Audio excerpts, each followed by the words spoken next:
हाँ जी, आज lecture number 59 पे पहुँच गए हम लोग। अभी तक हमने अकाउंटिंग फॉर पार्टनरशिप से रिलेटेड सारे चैप्टर्स पढ़ लिए। 36 मार्क्स का कवर हो चुका है हमारा सिलेबस। अब जो हम लोग नई सीरीज़ चला रहे हैं वो अकाउंटिंग फॉर कंपनीज़ है। इसमें 2 चैप्टर्स हैं, इश्यू ऑफ शेयर्स और इश्यू ऑफ डिबेंचर्स, और इससे 24 मार्क्स का एग्ज़ाम में क्वेश्चन पूछा जाता है। तो इश्यू ऑफ शेयर और इश्यू ऑफ डिबेंचर्स की अकाउंटिंग बेसिकली इस अकाउंटिंग फॉर कंपनीज़ का टोटल सिलेबस है। फोकस हमारा सिर्फ इन्हीं जर्नल एंट्रीज के ऊपर है जो इशू ऑफ शेयर्स और डिबेंचर से रिलेटेड है। पर शुरू करने से पहले हम लोग कुछ बातें ज़रूर करेंगे जो 11वीं क्लास में आपको सिखाया गया होगा, कंपनी से रिलेटेड कि कंपनी होती क्या है। बेसिकली बेटा ये बात तो समझ में आपको आती होगी कि फॉर्म्स ऑफ बिजनेस ऑर्गेनाइजेशन का ये वन ऑफ द फॉर्म है जो कि most popular form of business है आज के बिजनेस वर्ल्ड में। सोल प्रोप्राइटर और पार्टनरशिप के कई लिमिटेशंस होते हैं जिनके वजह से कंपनी फॉर्म ऑफ बिजनेस की ज़रूरत पड़ती है।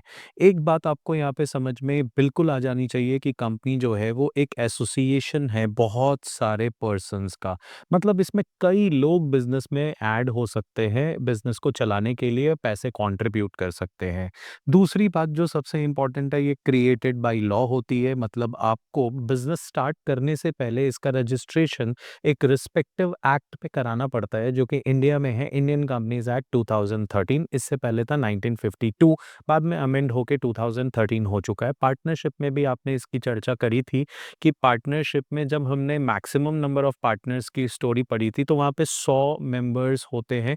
ये बात मिसलिनियस रूल्स, कंपनीज के मिसलिनियस रूल 2014 में बताए गए थे। तो वहाँ पे भी इसकी चर्चा हुई थी कि कंपनीज एक्ट 2013 हुआ करता है।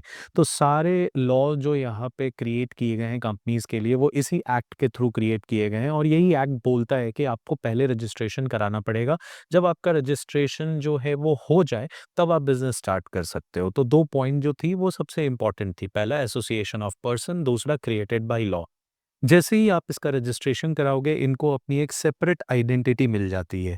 मतलब अब आप कंपनी के नाम से बिजनेस कर सकते हो, इनके नाम से एसेट्स खरीद सकते हो, इनके नाम से लाइबिलिटीज ले सकते हो, इनके नाम से बिजनेस टेक ओवर्स कर सकते हो, कोई भी केसेस लड़ सकते हो। आपको उस पर्सन्स का इन्वॉल्वमेंट का जरूरत नहीं है, उस पर्सन के नाम के इन्वॉल्वमेंट का जरूरत नहीं है जिसके थ्रू ये बिजनेस क्रिएट किया गया है। उसका नाम साइड हो गया, वो अब वन ऑफ द मेंबर बन के रह जाएगा और कंपनी अपने नाम से बिजनेस करेगी।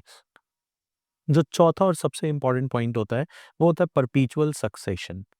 परपीचुअल सक्सेशन या आप परपीचुअल एग्जिस्टेंस भी कह सकते हो। मतलब ये एक बार क्रिएट होता है तो ये अपने मन से इसको आप डिस्ट्रॉय नहीं कर सकते हो। इसको डिस्ट्रॉय या डिसॉल्व करने के लिए भी लॉ में दी गई सारी बातों को फॉलो करना होगा और कोर्ट को इन्वॉल्वमेंट होगा। कोर्ट के इन्वॉल्वमेंट के थ्रू लीगली ये बिजनेस क्लोज हो सकता है। इसीलिए देखा जाए तो रिलायंस, आईटीसी और टाटा ग्रुप कई साल पुराने बिजनेसेस आपको दिखेंगे, ये सारे कंपनी फॉर्म ऑफ बिजनेस है। तो ये बहुत इंपॉर्टेंट पॉइंट था जो मैंने आपको समझाया कि कंपनी एसोसिएशन है पर्सन्स का, और ये पर्सन्स बिज़नेस में पैसे लाते हैं, फिर इन पैसों को यूज़ करके बिज़नेस किया जाता है। मैं अभी और डिटेल में इसकी बातें आपको करूँगा। देखिए, एक तो सबसे इम्पोर्टेंट बात है कि कंपनी फॉर्म ऑफ बिज़नेस जो होता है, वो बेसिकली इंडिया में जो है वो ज़्यादा पॉपुलर 2 है। एक है प्राइवेट लिमिटेड कंपनी और एक है public limited company. Private limited company को बनाने के लिए 2 लोगों की ज़रूरत होती है मिनिमम, और मैक्सिमम जो लोग यहाँ पे इन्वॉल्व हो सकते हैं वो 200 हो सकते हैं। पर पब्लिक कंपनी के लिए मिनिमम 7 लोगों की ज़रूरत पड़ती है, पर मैक्सिमम जो है यहाँ पे इनफाइनाइट हो सकता है। मतलब there can be number of members that can become a part of the company. इसकी कोई मतलब लिमिटेशंस नहीं है, अनलिमिटेड है। तो यहाँ तक की बात अगर आपको समझ में आ गई है तो आगे की बात करते हैं। अब जो कंपनी होती है, एक बात तो समझ में आ गई कि कंपनी एक एसोसिएशन है पर्सन का। तो ये जो कंपनी होती है, ये कंपनी करती क्या है? अगर लोगों को ऐड करा रही है तो ऐड कराने के लिए इस कंपनी में लोगों को एक शेयर खरीदना पड़ता है, कैपिटल का पार्ट खरीदना पड़ता है। अगर आपको बिजनेस में, आपको कंपनी में मेंबर बनना है, मेंबर बनना है तो आपको कैपिटल का एक पार्ट खरीदना पड़ेगा,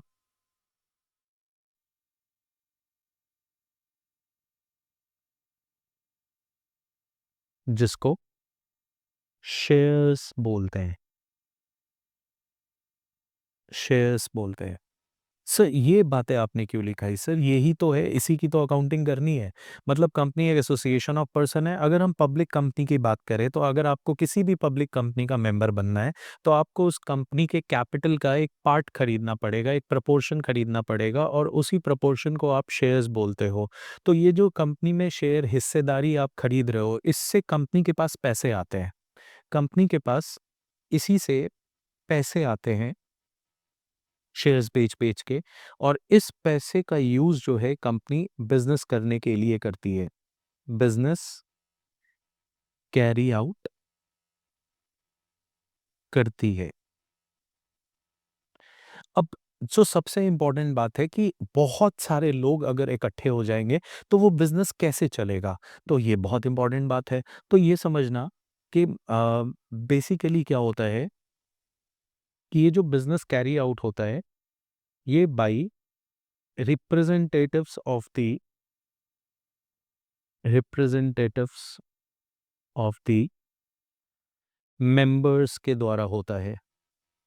अब क्या हुआ कि बहुत सारे लोग, समझना, बहुत सारे लोग इस कंपनी में ओनर बन गए, हिस्सा खरीद खरीद के, बहुत सारे लोग।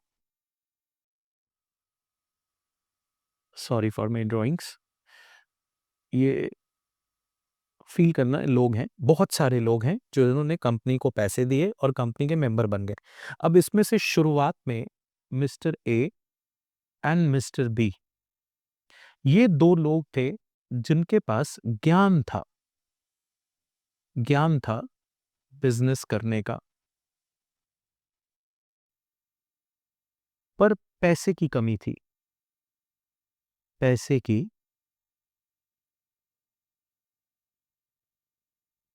कमी थी। ठीक है बेटा?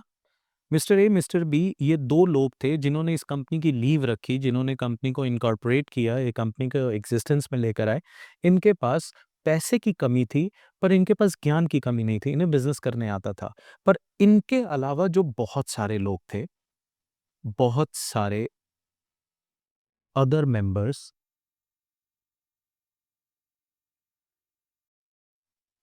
इनके पास पैसे थे, बट समय या कह लो ज्ञान, जिसकी बात कर रहे हो, ये नहीं था, ये नहीं था। तो ये इनके साथ आ गए। ठीक है? मिस्टर ए, मिस्टर बी के साथ आ गए और ये इसी फॉर्म ऑफ बिज़नेस में हो सकता है। अब ये पैसे इन्होंने मिस्टर ए, मिस्टर बी को नहीं दिए। मिस्टर ए, मिस्टर बी के द्वारा बनाई गई कंपनी में इन्होंने हिस्सेदारी खरीद ली। अब ये मिस्टर ए और मिस्टर बी के साथ इस कंपनी के हिस्सेदार बन गए। जिनके पास जितना पैसा होगा, वो उतना हिस्सा खरीद सकता है। क्या होता है कि ये जो हिस्सा बेचा जाता है, ये जो कैपिटल होता है, ध्यान से समझना, डिवाइडेड होता है इंटू स्मॉल डिनोमिनेशन या unit, which is known as share. और एक शेयर की एक फेस वैल्यू तय की जाती है शुरुआत में, जो कि 10 रुपए। अब जिस व्यक्ति के पास जितना पैसा है, मिस्टर राम, इसके पास 1 लाख रुपए है, तो अब ये क्या करेगा? ये कितने नंबर ऑफ शेयर्स खरीदेगा? तो ये sir 1 lakh divided by 10, that is 10,000 shares खरीदेगा। और ये मिस्टर ए, मिस्टर बी को 10,000 शेयर खरीद के 1 लाख रुपए दे देगा और बोलेगा, ले मेरे पैसे, ये पैसे से तुम बिजनेस कर। उसी के हिसाब से मिस्टर नमन, इनके पास 20,000 रुपए थे, तो ये कितना नंबर ऑफ शेयर्स खरीद सकते हैं? 20,000 divided by 10, that is 2,000 shares. तो किसी के पास 10,000 शेयर है, किसी के पास 2,000 शेयर है, किसी के पास 1,000 शेयर है, किसी के पास 500 शेयर है। इन्होंने मिस्टर ए, मिस्टर बी को दे दिया। अब मिस्टर ए और मिस्टर बी बन गए इस कंपनी के रिप्रेजेंटेटिव्स, जिनको अपने बोलते हैं डायरेक्टर्स।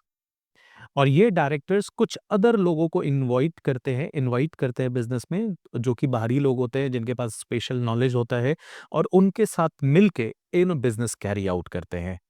अब जब ये कंपनी डायरेक्टर्स के थ्रू डायरेक्टर्स के थ्रू बिजनेस करेगी, कैरी आउट करेगी बिजनेस ऑपरेशंस, तो वहां से प्रॉफिट जनरेट होगा। और ये जो प्रॉफिट जनरेट हुआ है, ये मेंबर्स के बीच में डिस्ट्रीब्यूट हो जाएगा। मेंबर्स के बीच डिस्ट्रीब्यूट हो जाएगा। जब ये डिस्ट्रीब्यूट होगा, उससे पहले इन डायरेक्टर्स की सैलरी माइनस कर दी जाएगी। डायरेक्टर्स की जो सैलरी होगी, ये माइनस करने के बाद जो है ये प्रॉफिट निकलेगा और मेंबर्स के बीच में डिस्ट्रीब्यूट हो जाएगा। आई होप आपको कंपनी की फंक्शनिंग सारी समझ में आ गई होगी, है ना? बिल्कुल। अब हम लोग आगे की बात करते हैं।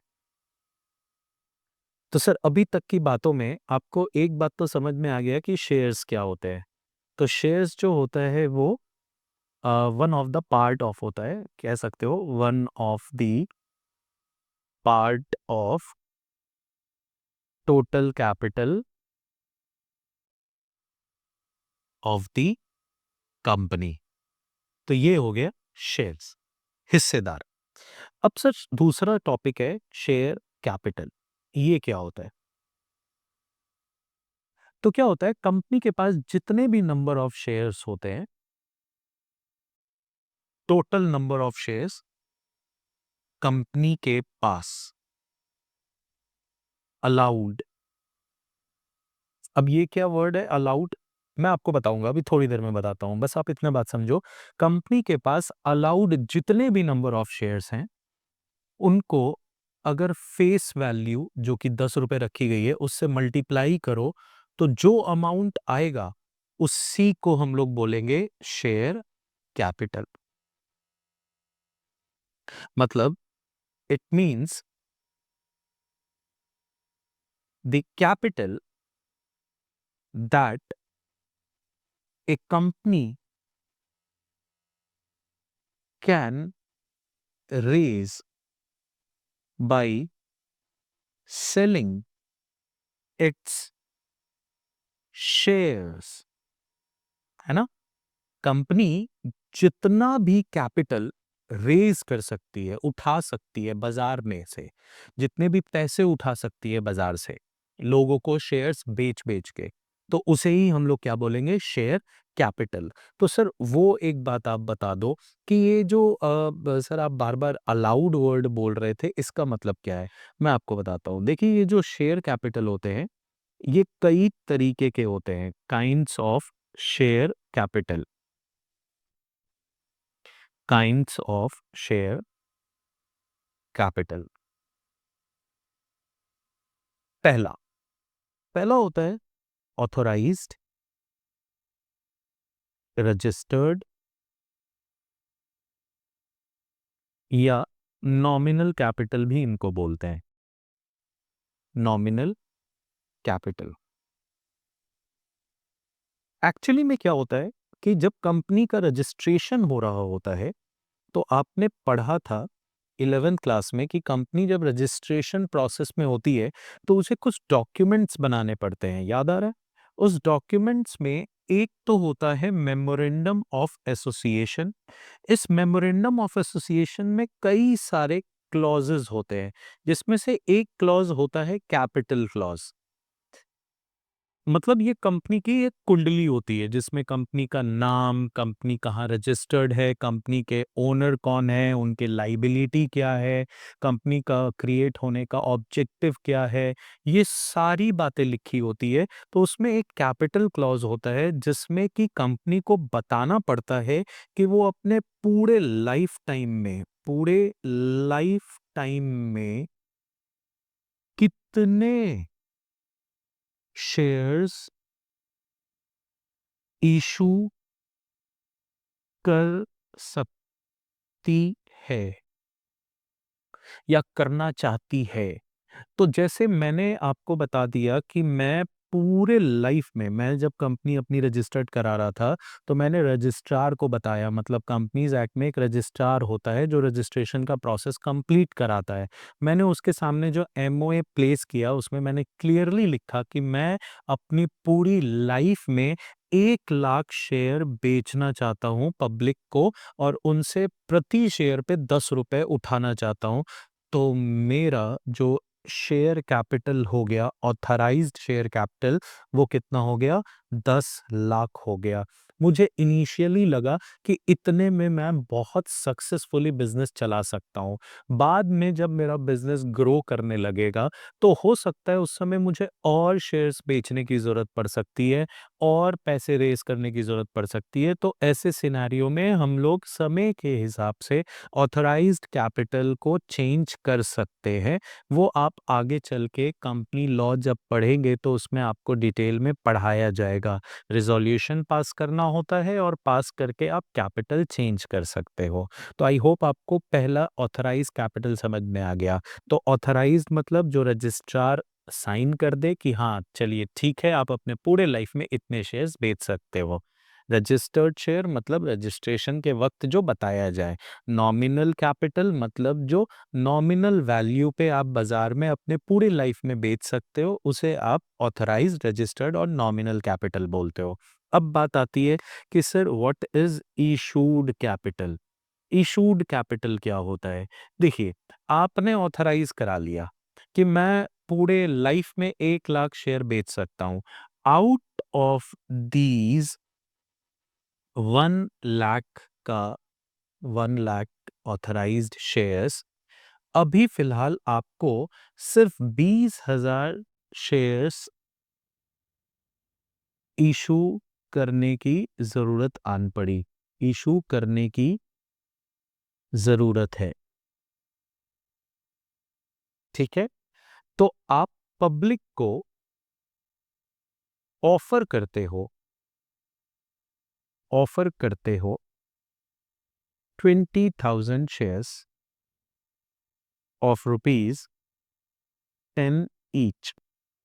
तो इसे हम लोग कहते हैं इश्यूड शेयर कैपिटल। क्लियर हो गई बात? अब अब 1 लाख में से 20,000 आपने ऑफर किया, 80,000 शेयर्स अभी भी आपके ऑथराइज्ड लेफ्ट हैं। तो इसे 80,000 को हम लोग बोलेंगे अनइश्यूड कैपिटल। आई होप आपको बात समझ में आ रही होगी। What is authorised, what is issued capital. Now other one is subscribed capital. Subscribe capital वो कैपिटल होता है जो आपने पब्लिक को ऑफर किया था, जो आपने पब्लिक को ऑफर किया था and public applied for that shares. जैसे आपने ऑफर किया था 20,000 शेयर्स के लिए और पब्लिक ने आपको 20,000 शेयर्स के लिए पैसे दे दिए, तो इसे हम लोग बोलेंगे सब्सक्राइब्ड कैपिटल। तो आई होप आपको ये 3 कैपिटल समझ में आया। कैपिटल का मतलब क्या होता है? शेयर कैपिटल का, जब शेयर बेच के कैपिटल रेज़ किया जाए, तो उसे शेयर कैपिटल बोलते हैं। ये 3 तरीके का होता है, authorised, issued and subscribed capital. Authorised capital का मतलब होता है कि रजिस्ट्रार ऑफ फर्म के सामने, सॉरी, रजिस्ट्रार ऑफ कंपनी के सामने जब आप एमओए रखते हो और एमओए में जितने भी कैपिटल को आप रेज़ करना चाहते हो ड्यूरिंग द लाइफ टाइम, जितने भी शेयर्स को आप बेचना चाहते हो ड्यूरिंग द लाइफ टाइम, ये प्रेज़ेंट करते हो और उसे रजिस्ट्रार ऑथराइज़ कर देता है, तो उसे ऑथराइज़ कैपिटल बोलते हैं। समय के हिसाब से जब-जब आपको पैसे की ज़रूरत पड़े और आप उनमें से शेयर्स बाज़ार में इश्यू करते हो, ऑफ़र करते हो फॉर सब्सक्रिप्शन, तो उसे इश्यूड कैपिटल बोलते हैं। और इश्यू के बेसिस पे जब लोग उस शेयर्स को खरीद लेते हैं, अप्लाई कर देते हैं आपके लिए आपके शेयर्स के लिए, तो उसे बोला जाता है सब्सक्राइब्ड कैपिटल। आई होप आपको ये सारी बातें समझ में आई होंगी। अब सब्सक्राइब्ड कैपिटल जो होता है उसमें 2 बातें आती हैं, जो आपको समझनी बहुत ज़रूरी है। देखिए, जो आपका सब्सक्रिप्शन होता है, मतलब लोगों का जो इंटरेस्ट होता है, ध्यान से समझिए, लोगों लोगों का इंटरेस्ट आपकी कंपनी के शेयर्स के तरफ वो 3 तरीके से हो सकता है, समझना। कितने तरीके से हो सकता है? 3 तरीके से।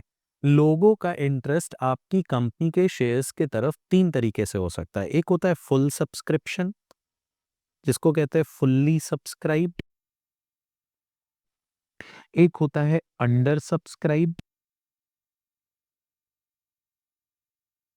और एक होता है ओवर सब्सक्राइब्ड। ये 3 शब्द आप बार-बार सुनेंगे, सवालों में भी सुनेंगे, मेरे भी थ्रू सुनेंगे। फुल्ली सब्सक्राइब्ड हो गया, अंडर सब्सक्राइब्ड रह गया, ओवर सब्सक्राइब्ड हो गया। तो ये इंटरेस्ट क्या होता है लोगों का?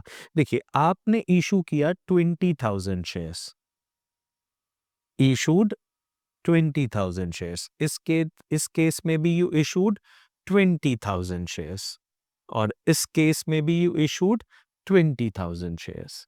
अब एक बात है जो आपको समझनी बहुत ज़रूरी है कि जब आप शेयर इश्यू करते हो, तो लोग उसमें इंटरेस्ट दिखाते हैं। जब आप शेयर्स इश्यू करते हो, तो आप साथ में एक प्रोस्पेक्टस इश्यू करते हो, जिसमें कंपनी क्या बिज़नेस कर रही है, कंपनी किस सेक्टर में काम कर रही है, कंपनी आपसे ये शेयर्स बेच के पैसे जो लाएगी, वो शेयर्स बेच के पैसे का करने क्या वाली है, इस बिज़नेस का ग्रोथ पोटेंशियल क्या है, ये सारी बातें प्रोस्पेक्टस में लिखी होती है। अब वो प्रोस्पेक्टस लोग पढ़ते हैं, लोग एनालाइज़ करते हैं, समझते हैं, उनको ऐसा महसूस होता है कि आप इन उनके दिए गए पैसे को कई हद तक ग्रो करवा सकते हैं, अच्छा खासा प्रॉफ़िट दे सकते हैं। तो वैसे केस में कंपनी के तरफ, कंपनी के शेयर्स के प्रति लोग अपना इंटरेस्ट दिखाते हैं। तो जनरली बाज़ार में ऐसा देखा गया है कि ये इंटरेस्ट के बेसिस पे ही 3 शब्दों का निर्माण हुआ है, फुल्ली सब्सक्राइब्ड, अंडर सब्सक्राइब्ड और ओवर सब्सक्राइब्ड। फुल्ली सब्सक्राइब में जितना इश्यू किया गया था, जितना ऑफर किया गया था, उतना ही बिका। जितना ऑफर किया गया था, उतना ही एप्लीकेशन आया। एप्लीकेशन आया। मतलब आपने इश्यू किया था कितना? 20,000, आपको एप्लीकेशन भी कितने का आया? 20,000 शेयर का आया। दूसरा, अंडर सब्सक्राइब्ड। यहाँ पे आपने इश्यू किया था 20,000, पर ऑफर जो आपने किया था, उसके रिस्पेक्ट में जो एप्लीकेशन आया, application received is for 19,500 shares. तो ये इसे बोलते हैं अंडर सब्सक्रिप्शन। मतलब कंपनी के तरफ जो लोगों की इंटरेस्ट है, लोगों का जो इंटरेस्ट है कंपनी के तरफ, कंपनी के शेयर्स के प्रति, वो थोड़ा कम है, ठीक है? लोग कंपनी में उतना रिलाई नहीं कर पा रहे हैं। और जो नेक्स्ट है, उसमें जो एप्लीकेशन आया, वो आया 25,000 शेयर्स के लिए, जिसको बोलते हैं ओवर सब्सक्रिप्शन। तो ये 3 सिनेरियो होते हैं, जब एप्लीकेशन उतना ही आता है जितना आप इश्यू करते हो, तो उसे कहते हैं फुल्ली सब्सक्राइब। जितना आप ऑफर करते हो उससे कम आता है, तो उसे कहते हैं अंडर सब्सक्राइब्ड, और जितना आप ऑफर करते हो उससे कई गुना ज़्यादा आता है, तो उसे कहते हैं ओवर सब्सक्राइब्ड। आई होप आपको ये वाली बातें समझ में आ गई होंगी। मिलता हूँ आप लोगों से नेक्स्ट वीडियो में। Till then take care, bye bye.